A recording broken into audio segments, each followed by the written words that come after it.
back pretty much straight away.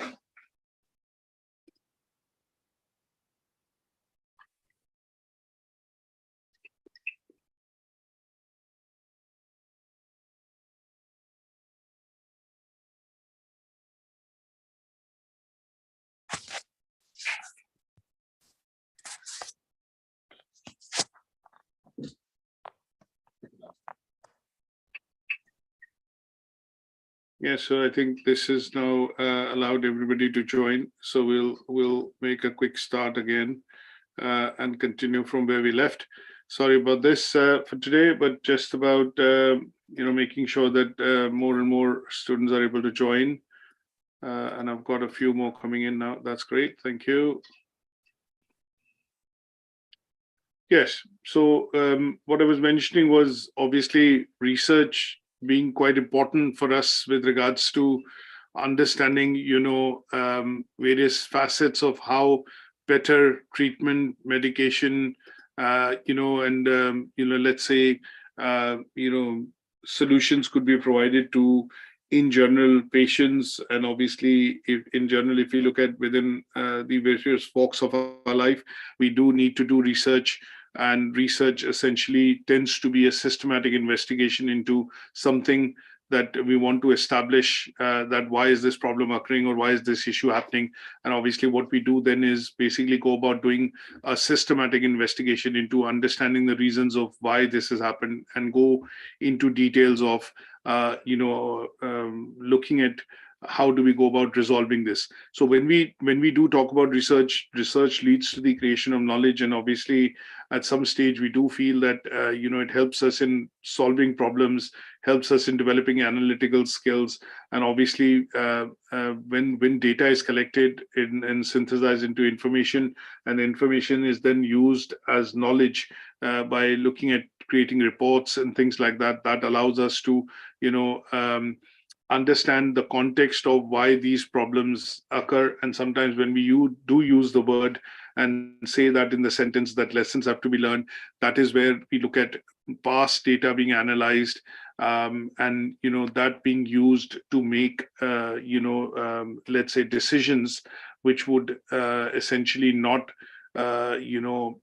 be basically helping us get rid of, I would put it this way, the mistakes that have been made in the past, and they then allow us to essentially look at using this as a tool essentially to test our knowledge, our resolve to solving problems, and obviously in terms of also gaining knowledge when we look at making, say for example, when we look at making new, for example, discoveries or essentially new I would put it this way, that we come out with new things in particular with analyzing of this data and information that we've collected from the past. Now, there are lots of things that we want to study, but in the context of today's learning outcome 2, we want to be able to understand how research information uses primary and secondary methods. So when we talk about various definitions of research, we are looking at essentially finding and undertaking a systematic study or an investigation to be able to understand carefully, say, for example, a patient's medical record, a patient's medical history. We could be looking at investigating into some sort of field to gain knowledge and to also, say, for example, discover new events or facts. And that would be all under the process of, essentially looking at research. Now, why is research important? As I mentioned to you earlier, from a point of view of looking at health and social care, you're looking at getting into discovering and finding out new pieces of information which would allow us to answer questions, queries, and also help us resolve problems which patients have.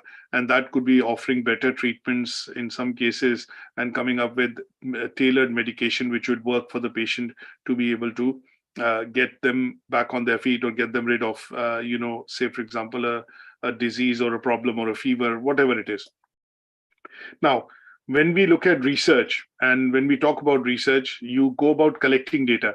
How do you go about collecting data? You go about collecting data through three different ways. One is primary data.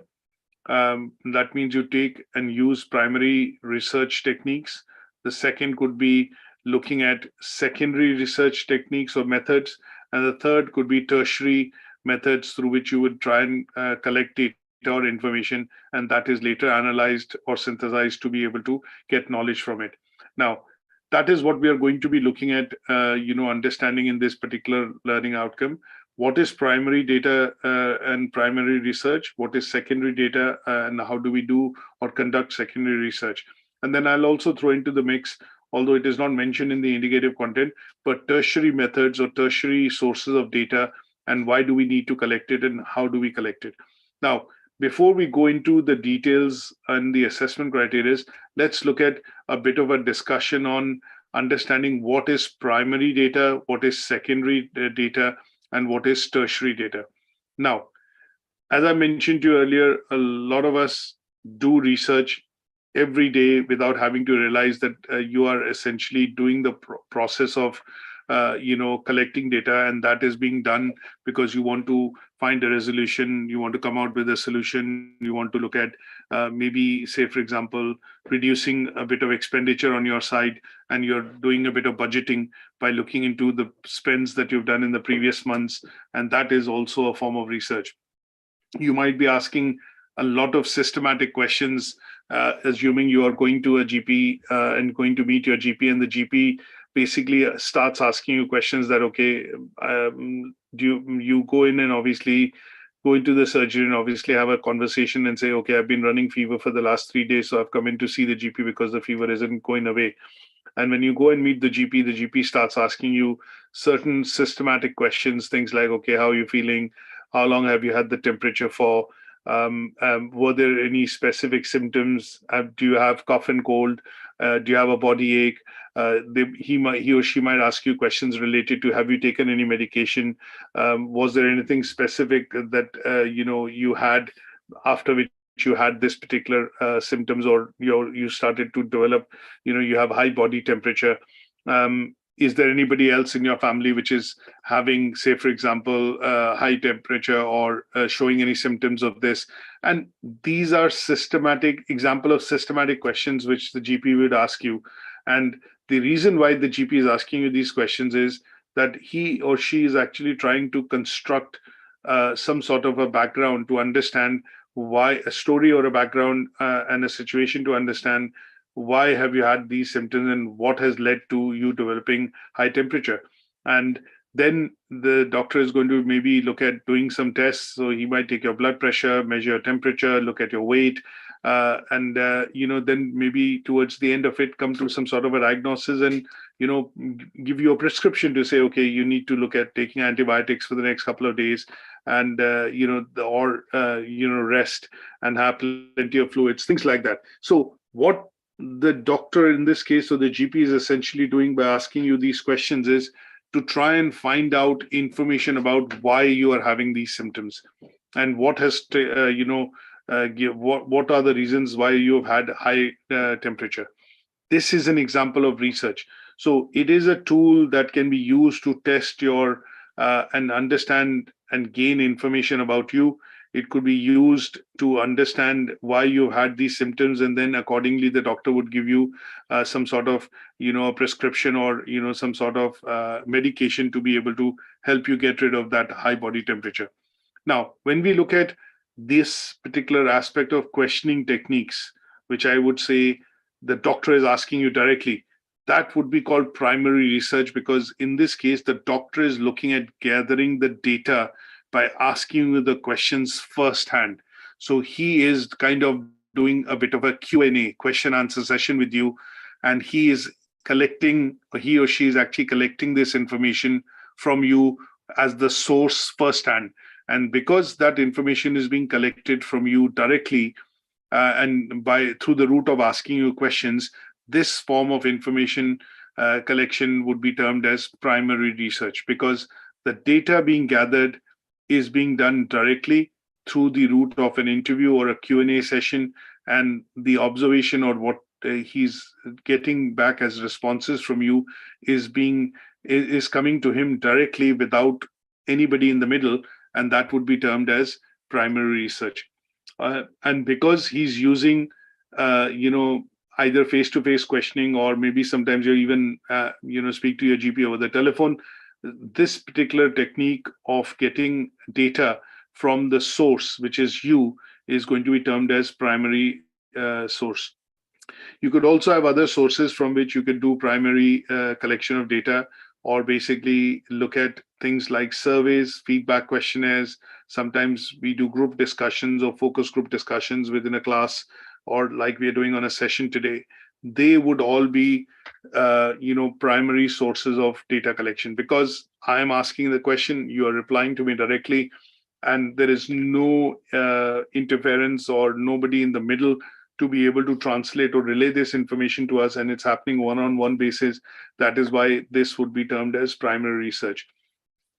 Other forms, when we look at, when we talk about primary research, and we look at, some of the, let's say, advantages and disadvantages of primary research or collecting data through this route, would be that when we look at understanding that sometimes when you go about collecting data, firsthand, a simple example that I would give you here, slightly not in the health and social care context, is that we witnessed you were traveling to the office, and you witnessed an accident. And because you were in the car and you witnessed it firsthand with yourself, that you are a primary witness, or you are basically, because you are witnessing it firsthand in person, and you were there when the accident happened, you are basically the source, and you are essentially somebody who has seen it firsthand. So in this case, if an investigation is to happen, or if the police or the emergency services are to ask you a question, you would be the first person they would reach out to or speak to, because you were present at the scene when this particular thing happened.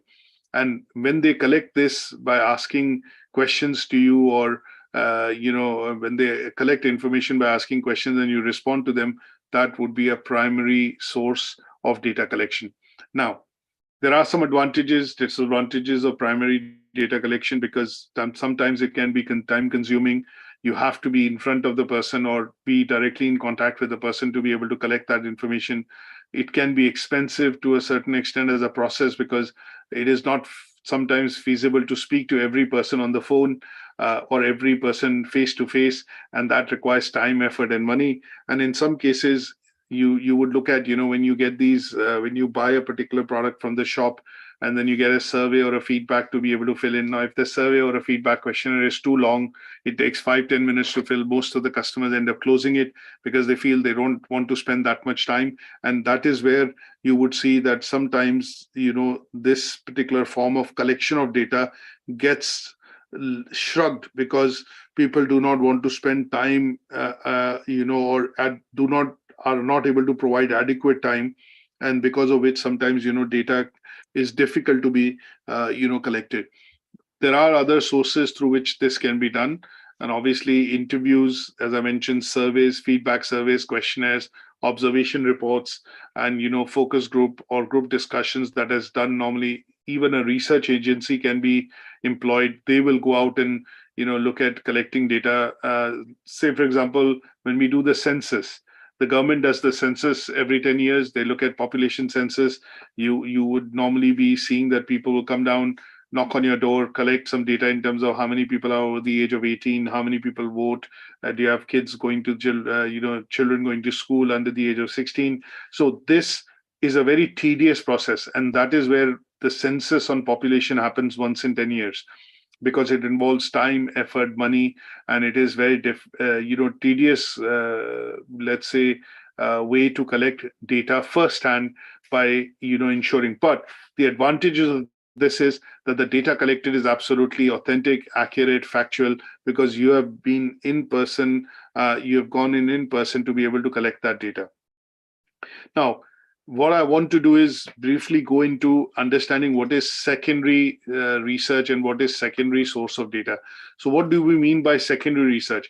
Now, going back to the same example, that if you were traveling in the morning and you were going to the office and you witnessed an accident and you were there at the site and you saw it firsthand, you were a primary source. Now, when you reach your office and you were discussing this amongst your friends or colleagues and telling them, awfully, I saw something disastrous happen today, or it was quite awful when I witnessed that accident. And because you're narrating that information and your friends, colleagues around you are actually receiving that information and receiving that information through you, and they were not present at the place when at place and time when the accident actually happened, they are getting this information as a second-hand source. They are getting it from you, and they are getting this information and trying to understand that, okay, visualizing that this is how it would have happened, and the detailing that you're providing is basically giving them this information that, okay, a serious accident happened. Now, when they receive this information through a second-hand source, this particular, or when they were not present essentially at the point in time or place at where the accident happened, then this information that they are getting now, it will be termed as secondary source of information. So secondary research is very common approach, because companies look at, and the National Health Service and various organizations, companies look at doing a systematic investigation, in which what they try and do is they try and not solely depend on collecting primary data, but they also look at sources from which data can be collected. And this could be by looking at websites, published material, reports which are already in the public domain. And they would then be looking at organizing, collating, and analyzing the information from these sources as well, to be able to come out with meaningful, conclusions. And this form of research which will be done would be termed as secondary research. Now, there are lots of different methods through which secondary research can be done. And when we look at some of the examples of secondary research, as I mentioned to you, when you look at reading textbooks, when you look at reading encyclopedias, magazines, articles, reviews, or journals, essentially, you are looking at data which has been published, and from that source, which is articles, journals, published books, things like that, you're looking at collating information, organizing that, and then analyzing it to be able to take out meaningful inferences. That form of research, which involves secondary sources, would be termed as secondary research. Now, when we talk about secondary research, we would look at, again, there are various ways through which you would go about conducting secondary research. And when you look at secondary research, this would also mean that at some stage, you'd be looking at into different forms of information. You would probably look at identifying where the information is originating from, and in some cases, go into specific details, like go into internet, use the internet to search the information online. You might go in, look at searching for magazines, government websites, look at competitors' website, non-governmental agencies, and, other formats through which data is published by a company, entity, or an organization. So if we have to look at, say, for example, finding out is the A&E, ambulance and emergency services, able to meet their timeline of 2 hours, which has been set by CQC in their service level agreements, where will you go about finding this information? Can you think of where would you go about finding this information? Every year, if they publish data and results that, okay, this has been the performance of NHS, this is how many patients we have served successfully, this was the turnaround time, this is the percentage in terms of these many patients received treatment on time, were happy with the treatment. And, how do you find out this bit of information which is published by the NHS? Where would you go and find that information if you had to look at this information coming, and getting, let's say, your hands on this information? Any idea? So in this case, what you would do is basically go and look at maybe the published reports which the NHS is publishing on its website. Sometimes you look at annual journal reports or reports which are published, which give you a summary of the entire year's, performance. And that would be, another source from which you would go about essentially, gathering this information about, secondary research or data. Now, there are again going to be advantages and disadvantages of secondary research. Now, secondary research may help you identify a problem, maybe helping you in defining the problem, but one of the limitations of, one of the advantages of secondary research would be that it could be more efficiently used in terms of, using the resources to gather information. It could be a convenient method as against primary method to be able to gather this information, because you could look at gathering some bits of information quite quickly, because you're looking at searching for that information on articles, journals, published information through magazines, reports, websites, and using the internet. And because there is lots of data available that we are able to collate and collect, that would also mean that sometimes this will allow you to develop historical patterns. You'll be able to look into historical patterns of information, and then with historical information essentially, and then come up with patterns which will help you to make decisions much quickly. And they would be, sometimes advantages of, secondary research. They could also be, secondary research generally tends to be less expensive. It is faster to gather information. And obviously, in some cases, you would also see that when we talk about, advantages, we are also able to see that this sort of research can help augment the primary research data which is collected. And sometimes researchers use and organizations use both primary as well as secondary data to be able to collect information or come to some sort of, fact finding or, investigation, because primary data is not enough and they have to look at historical information or records. And that is where secondary information or secondary research comes into play. Now, there could be disadvantages. Secondary research might not be suitable for all. It could be, obviously cost effective, but this would also mean sometimes finding the resources would mean digging into libraries, archives of material electronically, both published material in terms of archives, to be able to dig out that information. And sometimes secondary data or research, tends to bring out or throw results which tend to be inadequate or inaccurate in a way, because the information is quite old and obviously things have changed and moved on. And that is where, reliability of the information sometimes can be questionable. Now, with this background in mind, what we want to be able to do is do a bit of I would say, a slideshow. And what I want to do is, in this case, if you are able to unmute your microphones and participate, because what I would want to do now would be to, with this information that I've provided, what I want to check is that, have you understood what do we mean by primary research and what do we mean by secondary research? What are the methods? And we will do a bit of a slideshow to understand whether this form of data, which I show on the slide, is primary, is secondary, or is tertiary. So let's look at this bit of information by looking at understanding the various sources of information by looking at and taking up this particular slideshow. Now, the idea there is, when you look at the image, you need to be able to differentiate whether, and tell me exactly whether this image is a source of primary data, is a source of secondary data, or is it a source of tertiary data. Now, before I go into this, what I also want to do is briefly talk about, what is tertiary data and what is tertiary data in terms of the source. So when we talk about research, there are three different types: primary, secondary, and tertiary. So when we say tertiary research is that when you are able to get hold of data or sources of data which could be coming in from various contexts. This could be coming in from reference material, textbooks.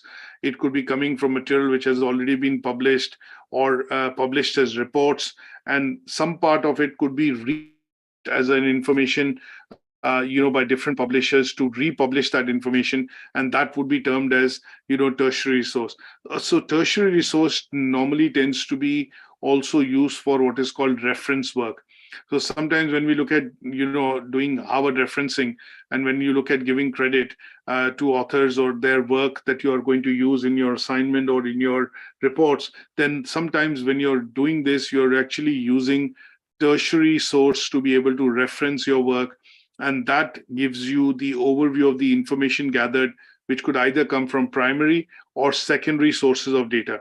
Now, an example of tertiary research that you do would be when you're trying to find information in a textbook, but you're not asking the person firsthand, you're not having a discussion with some of your colleagues, but what you're trying to do is search for that information in a published source like a textbook or a magazine or an encyclopedia or annual journal reports, and that would be a source of tertiary information.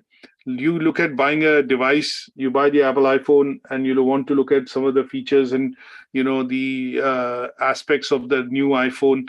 You would go and look into the manual of the iPhone, the user manual, which is normally now electronically provided through an app. That when you're reading through to try and understand the advancement in features or the new features which have been released on the phone, they would be looking at tertiary source of information. Now, if you were buying the phone and you were having a conversation with the customer services or with the sales executive at the Apple store, and you were asking questions and you were getting responses, that was an example of primary information. You buy the phone, you bring it back home, and you try and look at some videos, you try and look at some YouTube videos, or you look at trialing, testing out the phone yourself by piloting it or by installing the phone. That would be secondary source of information, because what you're doing is you're seeing something on the video, you're seeing something, and then basically trialing it out to say, this is how it works. Now, if you were to look at reading indexes, bibliographies, guidebooks, or user manuals, and you were looking at referring to textbooks, that would mean that you're looking at tertiary sources of information, because in this case, this part of the information. So give you a simple example. If you were looking at some information about the iPhone and you go to the Apple website, you're looking at it first-hand primary information. If you did a search on Google and a number of websites came up and they were also talking about the same solution or the information, but because you're referencing it not from the Apple website and you're looking at referencing it from a third-party website, that could be termed as secondary information. Now, sometimes if that information has been retweeted, republished, or tagged using some of the applications like Reddit or Tumblr, and what you are looking at is reading that information on a forum, on a blog, or a notice board, that would be a tertiary form of information, because you're not reading it from firsthand from the company website, you're not reading it from an established forum or somebody who's done a review of that product. You are basically going to a third party or a tertiary website like a blog or maybe somebody who's posted that information using or by tagging through Reddit. And if you read that particular source of information to collect data, that would be termed as tertiary source. So I hope this bit is clear in terms of what would be primary source, what would be a secondary source, and what would be a tertiary source. So secondary sources tend to be pieces of work wherein you're going to look at collating, organizing, and interpreting data by going through different websites, published sources, and they would then be secondary. But if you are going to look at something which has been published and reprinted as a book, or reprinted as a book again by a different publisher, a third edition, but with some minor edits, then that would be primary. But yes, if a book has been picked up from the library and you're reading about it and you're finding information from that, that would be termed as tertiary source. Now, with this in mind, let's look at identifying, if you're able to understand these three different forms of research. And by showing you the picture, what I would want you to do is recognize whether this is giving you primary information, whether it's a secondary source of information, or whether it's a tertiary source of information. So let's look at the first slide. So you can unmute your microphones and obviously, participate. Now, this is a painting or a picture or a canvas. Now, is this primary source? Is this a secondary source? Or is this a tertiary source? What is this?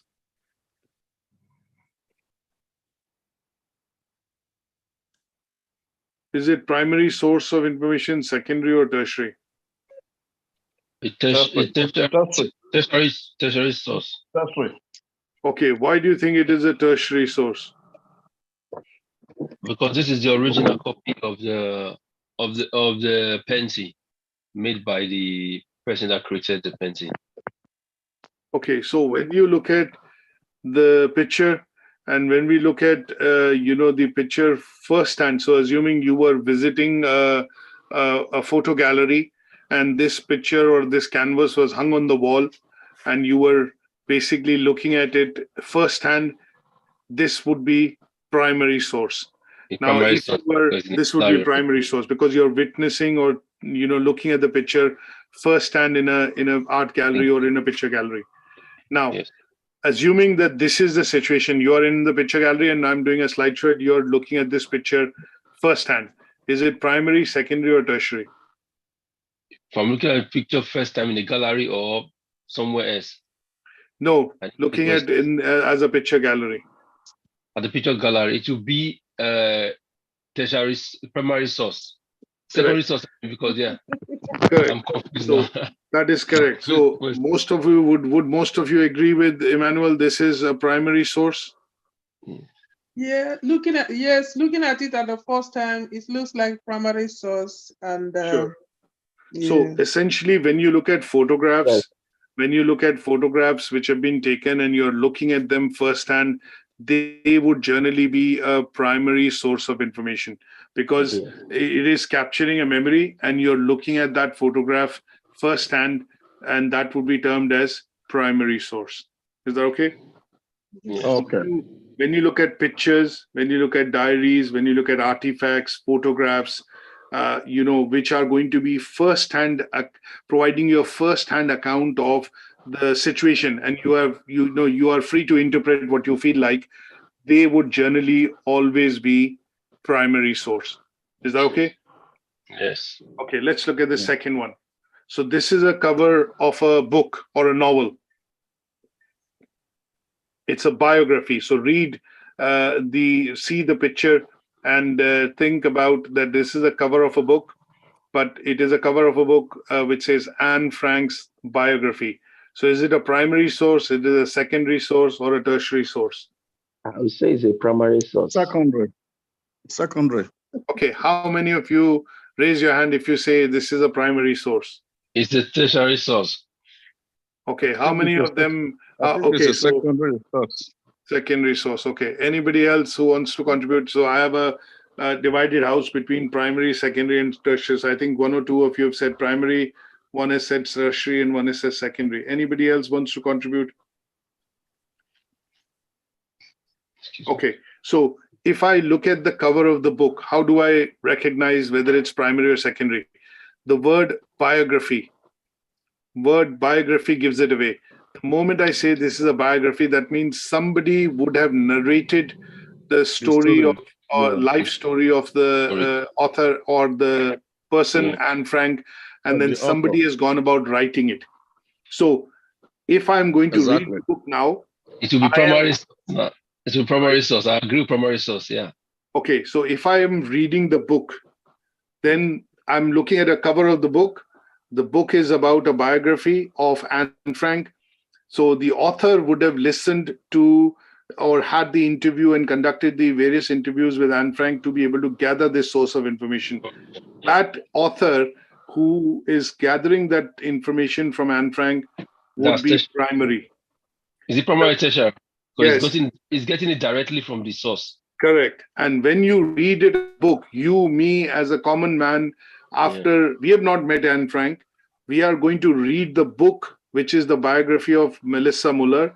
This has been written by Anne Frank. So in this case, this will become a secondary source. Is that okay? The reason is because I'm reading a biography. Biography means somebody would have actually collected that information and then it has been published as a biography or a book. And I'm reading this novel or a book, and that is why it is secondary. Okay? Yeah. Now, let's look at the third picture. Now, this is a classified advert which has been published in a paper. So is this a primary source, secondary source, or a tertiary source? It's a primary source. Right. Yes, that is correct. So it is a primary source because you're looking at an advertisement or a classified information ad which has been published in the newspaper, and you've looked at picking up the newspaper, and this is going to be a primary source because you're looking at reading it firsthand. Let's look at an almanac. So this is an almanac which was published in 1875. So is this a primary source, secondary source, or a tertiary source? I would say is a secondary source. Secondary. Secondary. I would say secondary. Okay, Yeah. so most of you understand what is an almanac. Almanac is a calendar or an annual calendar. Yeah? Yeah. So this is maybe a calendar which was published in 1875. And when we look at it firsthand, it will be primary source. okay. And what will it be also a secondary source or a tertiary source or just a primary source? Primary source.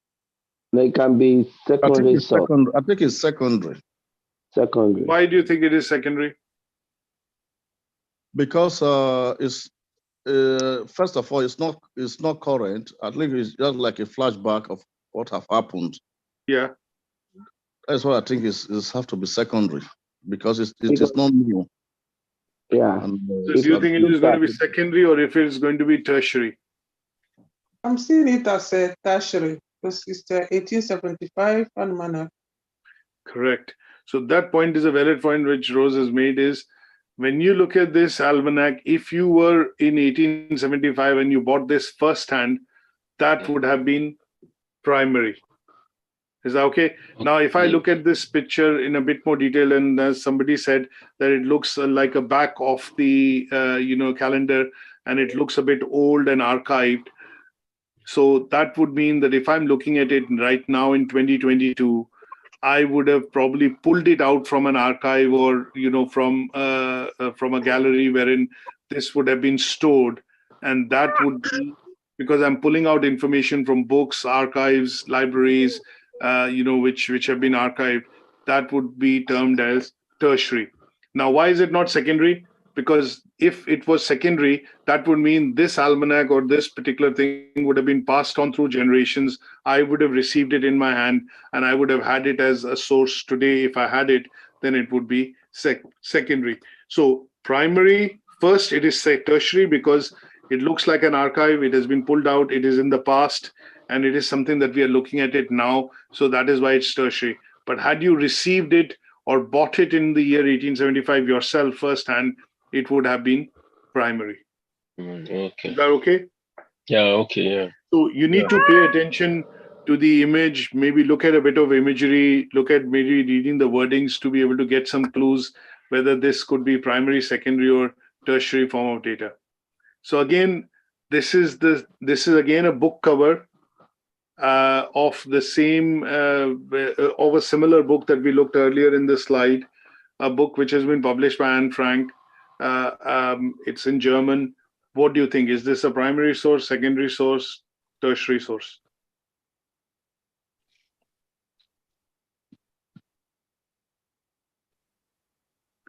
So this one, I would give it away. Secondary.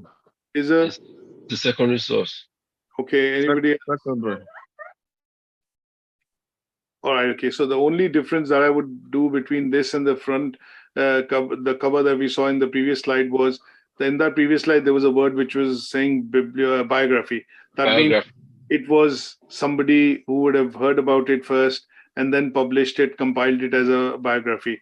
So in this case, we don't see the word biography. And if I pick this book up from the library or get it issued, this will become a primary source. Primary source, yeah. Primary source, right? Yeah. Okay. Yes. Yeah, right. Let's look at a graph now, a different form. Now, imagine this graph was a graph that you were seeing on the TV, or it was a graph that you went into some place like a train station, or maybe at a particular place wherein you could see this graph running live. These two graph lines showing live data. What would this be? A primary source, a secondary source, or a tertiary source? Live data. Tertiary source was the live data. It's just happening. You are seeing it for the first time. So if you're seeing it firsthand, what It it will will be be? primary Primary first. source. It's tertiary because Tertiary would be if I see this data, it can be both. Both of you are correct. It can be, it is primary if you see it firsthand and it is, the lines are moving, the graph is a moving graph. because life Primary, right?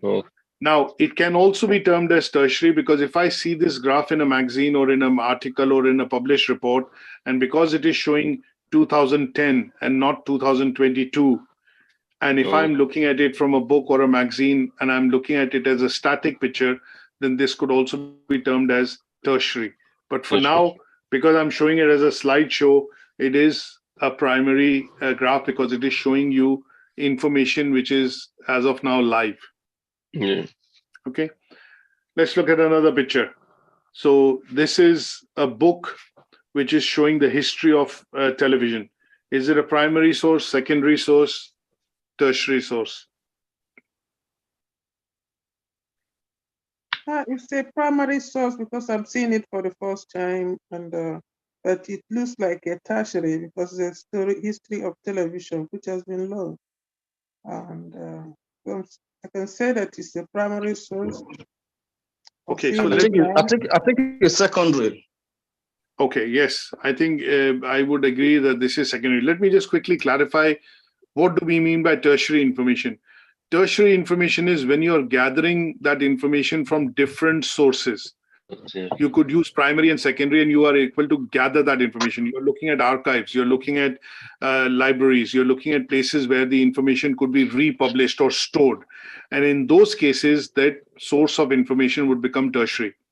Now, primary is something that you can get it firsthand, you can see it firsthand, you are observing it face to face, and you're getting that information or that feed firsthand in terms of directly.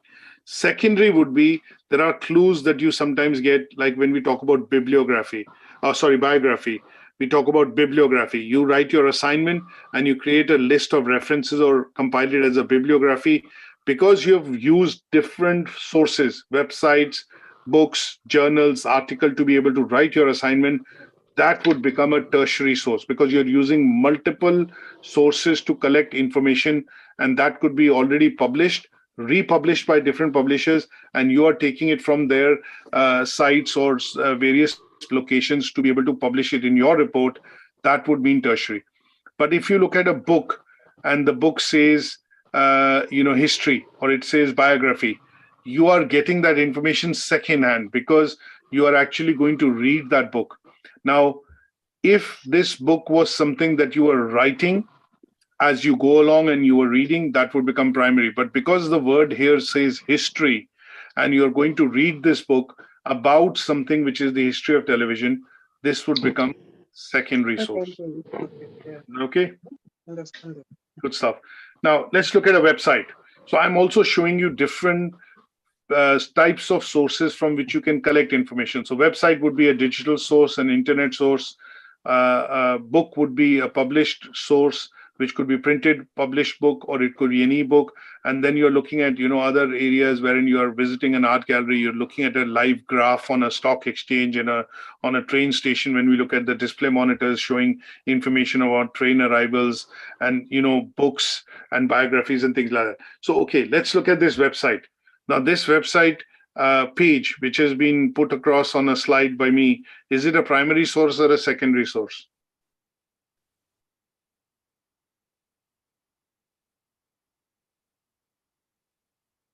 The website is a primary source or a secondary source? I would say it's a secondary source. Correct. It was put the website. Yeah. It is a secondary source. Yes, I agree. So this is a secondary source in most cases because this website talks about, say, for example, film reviews. These films would have been published and people would have seen the film and then gone about doing reviews.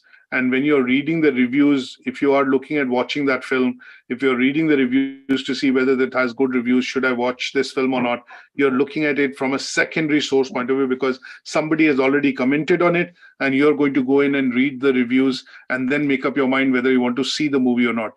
Now, after reading the reviews, if you decide to see the movie and go into the cinema hall or see it in your home on the television, you are going to be seeing it as a primary source. But because you're reading about it on a website in terms of reviews, this is going to be written by somebody and you're reading about that particular person's opinion or an expert opinion by the reviewer. That is a secondary source.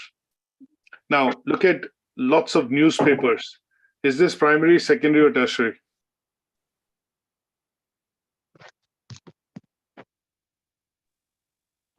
So when you read something about in the newspaper, is that news primary or secondary? Secondary. It's primary. How is it primary? How is it primary? We are reading it for the first time. First time, yeah. For the first time. Yeah. Okay, so it could be primary. For the first time. It could be primary only if you are the editor-in-chief, and when the print is being done, you pull out the newspaper from the printing mill and you read it and check it for proof checking before it goes into circulation or goes to the news agents in the morning. It could only be primary if you are the editor-in-chief or somebody who's reading it when it is being published. Okay, that is one point. The second is, when you pick up a newspaper, the event or the item or the information that you're reading, has it already happened or not happened? Already happened. So how will it be primary then? It will be a secondary source of information. Yeah. Is that okay? So Liz Truss, Kwasi Kwarteng, they made some announcement on the mini budget. You pick up the newspaper next day in the morning and read what were the main points of the budget which was released. That would be secondary source of information, because you're reading it on a newspaper. The actual event or the information and the presenting of the budget has happened in the parliament, and you're reading about it on the newspaper. So newspapers will generally always tend to be first secondary source of information, because they are going to publish things which have already happened. Yes. Right? If I look at reading a newspaper website on my tablet, on my phone, and the website is refreshing as you're reading the information. Sometimes you open the BBC app or the Sky app on your phone and it says this screen has been refreshed. There's more information. You go on the top and you see a new news article coming. In those cases, that bit of information will become primary. That means they're publishing the news and you're reading it firsthand as the information is being pulled up on the news. You would generally see, like in the case of Ukraine war, when Russian invasion of Ukraine started, the breaking news was Russia has invaded Ukraine. And when only one line came up and you started reading, it was primary. But as the information started to get published and by the evening, a lot of details were available, it became secondary. Now, newspapers can also be tertiary source of information, because you see newspapers are also archived. So if you need to refer to a particular edition or a particular year's newspaper, they are also archived. And when you get hold of that information, in those cases, the information tends to be tertiary. It is also tertiary because sometimes when you read articles published by journalists or a news piece which has been published by journalists, then they have collated information from lots of different sources and compiled it into an article and published it on the newspaper which you're reading. Like in the weekends, we pick up the newspaper, we have a new TV guide, or we have something on it, or like the Queen's special guide was there, 12 pages handout. That was collated as information when she reigned for 70 years as an emperor, as a monarch, and all bits of information was collated from different points, and a leaflet of 12 pages was produced, which was inserted in the newspaper. So when you bought that newspaper as a special edition, you got hold of that information. So that was pulled out from different sources, and that is why this was also tertiary. Is that okay? Yes, sir. But sir, a little bit of caution there. When the Queen died in the morning, the news was not spread, but BBC announced it later in the evening. Was it now primary source or secondary? Secondary source. Okay, sir. Because the news would have got published somewhere. You were not present when she passed away. So obviously you did not receive the news firsthand. The BBC reporter, the BBC as a network broke the news, and obviously they would have had that communication from the royal, press office, that then the notice was provided to them that the Queen has peacefully passed away in her sleep or whatever. And that would have been the primary source of information when the newspaper got it or BBC got it. And when they announced it on the news, that became secondary source of information to you. Okay. Is that okay? Now, let's look at one of the last pictures or a couple of pictures quickly. Look at magazines. So when you look at magazines, primary or secondary? Secondary. Very good. Secondary, because if you pick up this, if it was, we are in September, if you get an edition of August and you pick it up and you buy it from the stands in September, that will be secondary. But if the magazine is current for that month and you are in September month and you pick up a September edition, that will become primary because you're getting the magazine in the same month in which it is published, because they have a shelf life.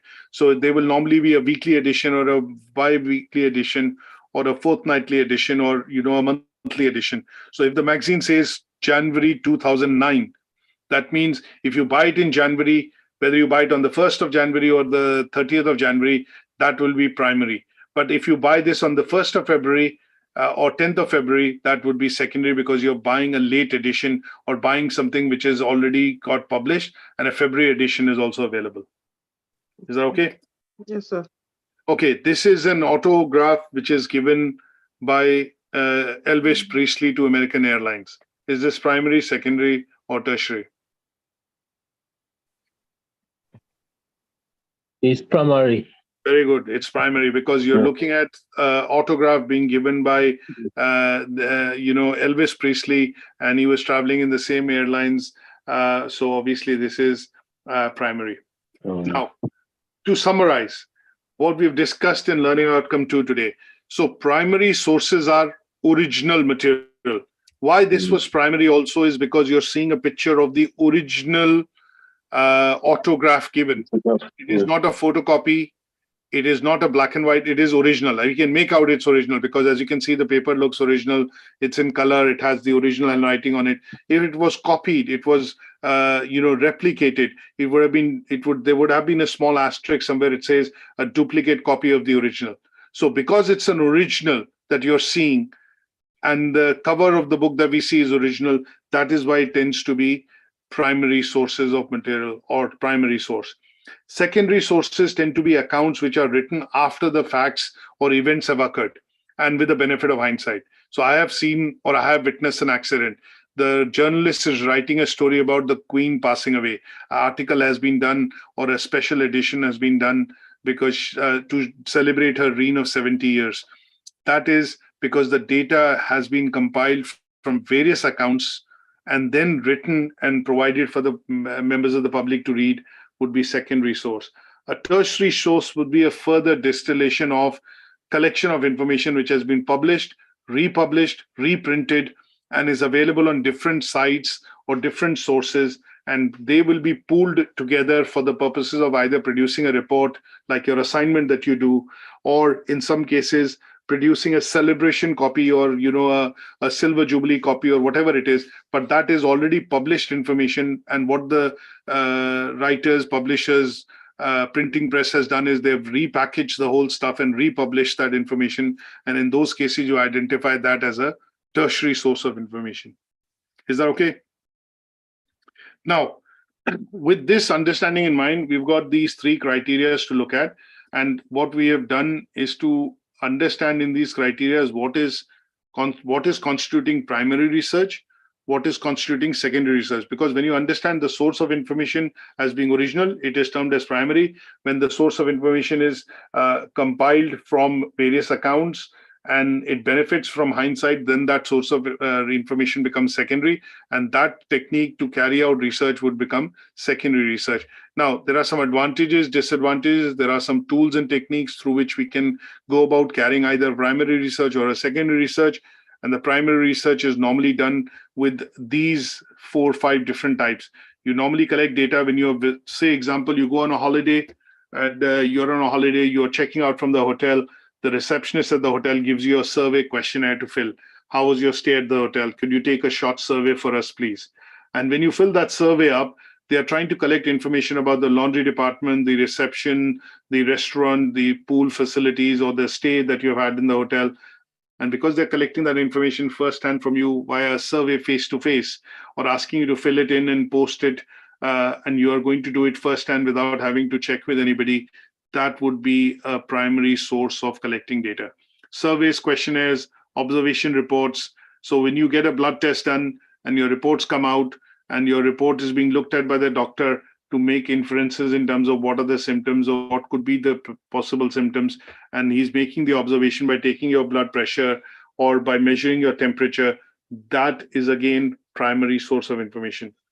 When we look at consumer trials, we look at tests which are done, people participating in trials, and obviously having group discussions which are done within a single room or a place wherein it's being conducted by somebody who's then carrying it out systematically as a process of research. They will all be primary methods to collect information.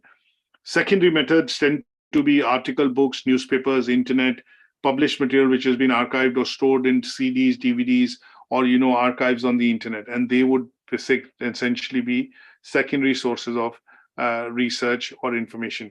Secondary research is also sometimes called desk-based research, because what you can do is I can sit in the comforts of my office or in the library and do my research using the internet. I can refer to an ebook, I can open up websites, look at articles, journals, and I would then copy and paste and bring that information into a document which will be useful for me to relate to that information. And because I'm doing it sitting, maybe in the comforts of my own room, and then carrying out and collating this information, that is why sometimes it is also called desk-based research.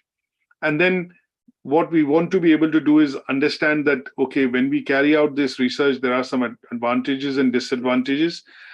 And these advantages and disadvantages of primary research or secondary research are related to time, effort, money, and things which go into looking at how research can essentially be useful for us to gain meaningful information.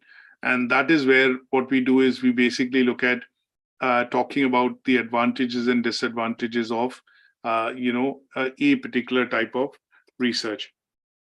So essentially, when I look at pros and cons of, say, for example, primary research, they could be some of these. So here are advantages and disadvantages.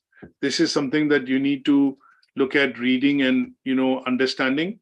And then the second could be, if I look at something for secondary research, what could be the advantages and disadvantages of secondary research?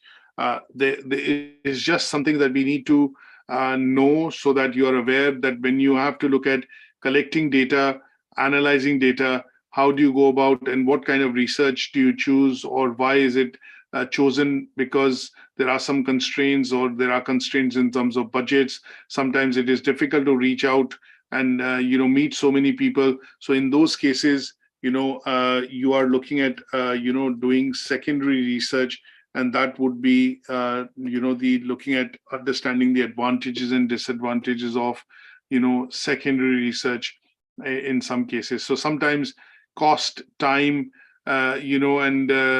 basically speaking to the participants tends to be difficult, and they are going to be advantages and disadvantages of secondary research. So with this, we will bring an end to today's session. And what I would do is basically make available this presentation, including the slideshow, on Moodle. You should be able to access it. And then we will be meeting next week to discuss Learning Outcome 3. If you have any questions at this stage, I'll be more than happy to take. So feel free to ask me any questions now. Any questions, anybody on today's session? Hello, I have a question, but it's not related to today's session. It's not related to this session, then we'll hold, if you hold on to your question. No, the question is just simple. I just want to know how I'll be able to access the module offline. That is the recordings. That's just the question. So, okay, that's fine. That's basically what you need to be able to do is go to the YouTube channel, and on YouTube channel, all these recordings are available. So the channel link is what I will paste it now on the website, on the chat. And you should be looking at subscribing to the channel, because all the videos, if you're subscribed, you should be able to get through. And I'll show this to you now in a second. Let me just quickly share the screen. Okay.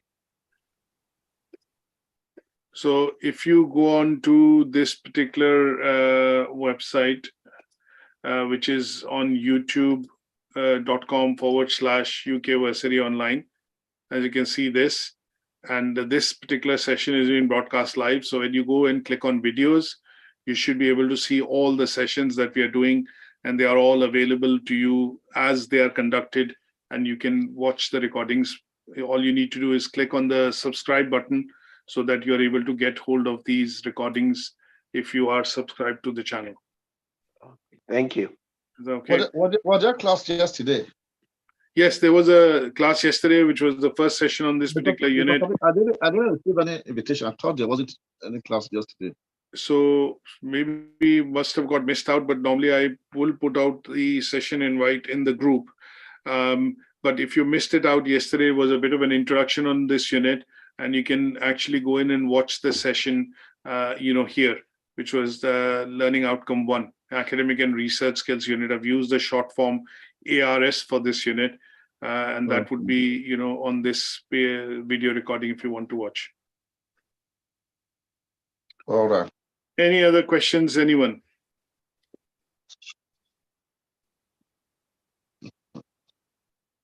Okay, that's great. So if you think of any questions, maybe, and if they come to your mind, you can obviously email them to us at litc@ukversity.co.uk. And I will, obviously see you next week on Monday and Tuesday, and we will continue with our journey for Learning Outcome 3 and Learning Outcome 4 for this particular unit. So this bit would also be available to you to be able to go in onto Moodle. And obviously when you go to Moodle, you should be able to sign in and, obviously get access to the presentations, not just for this unit, but, other units as well that we have covered and completed, which is person-centered approach and health and social care sector. So when you go into this unit, this is all the presentation handouts. So today's session also will have a handout on primary research and primary research methods. There'll be a handout on secondary research and secondary research methods, and that would be, available on this particular unit here. So I will upload both the presentations and also the handout for you to read, which will give you some more information on what we've discussed today. So that should be available, for you from the login. Okay, thank you so much for attending, and I will see you next week. Take care, and bye for now. Bye, sir. Bye.